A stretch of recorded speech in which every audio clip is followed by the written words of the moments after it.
Perjuangan akan membuat terobosan khusus yang saat ini sedang dirancang. Sekjen PDIP Hasto Kristianto mengatakan PDIP menghormati apapun pilihan Basuki, namun PDIP hanya mencalonkan mereka yang menempuh jalan kepartaian.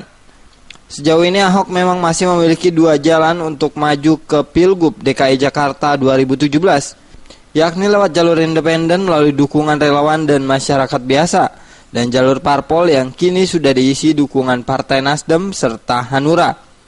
Menurut Hasto, partainya terus bergerak untuk mempersiapkan diri menghadapi Pilgub itu, dan akan dibuat terobosan khusus melalui gerakan ke bawah untuk mendengar aspirasi masyarakat DKI Jakarta.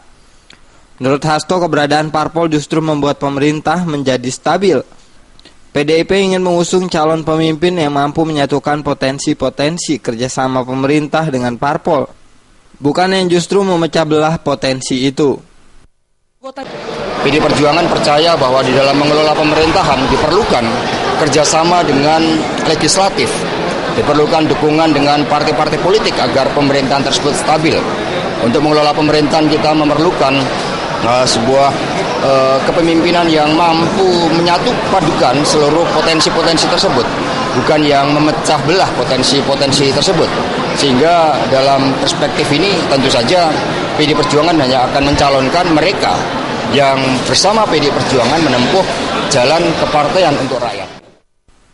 Dengan sikap ini, PDIP dimungkinkan tidak akan memilih Ahok untuk dicalonkan sebagai calon gubernur DKI Jakarta, sebab Ahok sendiri sudah menegaskan akan maju dalam Pilkada DKI Jakarta melalui jalur perseorangan. Dari Jakarta, Hamjati dan Adam Irhas